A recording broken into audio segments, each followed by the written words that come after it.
Hi, my name is Paula Tudela. I'm from Madrid, Spain. I am 20 years old and I am a film and media student. I'm not sure why I picked New York. It was more of an impulse, to be honest. It's not something that I planned. I had other options. I wanted to go to San Diego as well, and I wanted to go to the Netherlands actually. But New York suddenly became my first option and I decided to come. So I remember when I was 13 years old, I went to London with a friend and her whole family, and it was like my first trip alone with her and her family. And we only spent like a week in London. It was really fun, and I remember going back home, coming from the airport, and I just started crying suddenly.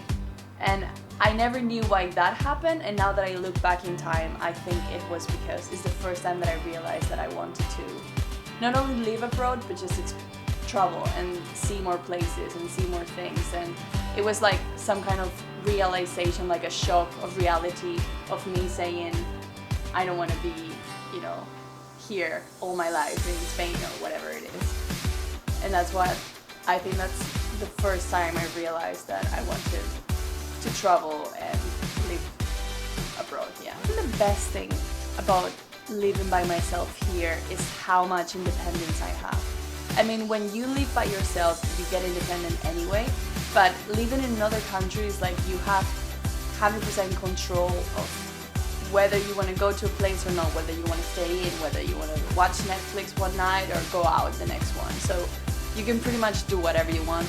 And I think that's something that I'm definitely going to miss when I go back to Spain. One thing I noticed about New York the first time I came here, and that is how it's a really busy and chaotic city, but because of that, it makes you feel guilty if you stay in your room. At least to me, I can't just stay here. I mean, if I was back in Spain, if I was back home, I'm such a chilled person, like Netflix all day or TV or whatever. Like, I love staying home, but here it makes me feel really bad. So it pushes you to go out and do things and meet people, because I think this city makes you feel like anything is possible, really. Like both the best and the worst things, anything can happen to you. And that is a very exciting feeling, because you go to the street and you never know. So that's something that motivates people, or at least motivates me. I have this weird theory about New York. I haven't proved it yet because I haven't left, but I have the feeling that New York City, like living here, is like dating a celebrity. Because at first you're like, wow, I can't believe I'm here. You are overwhelmed by it.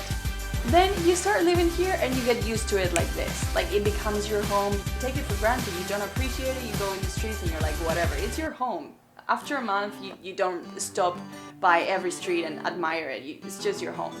But I have the feeling that as soon as I leave, I'm gonna be like, wow, like that was amazing.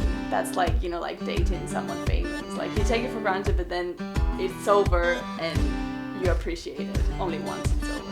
Whenever I send my friends pictures from here, even if it's something really stupid, like me in the room or me in a random street with a friend, for me it's just a normal picture, but for them it's like, wow, it looks amazing just because you're in New York. Like, you just take a random picture of any street and people back in Europe, they're all gonna love it, no matter how the picture looks.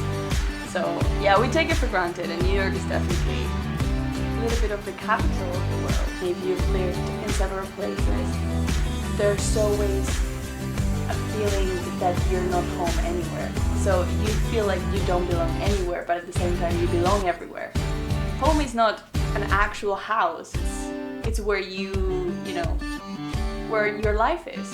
And that is the people you love, the things you own, the memories you have.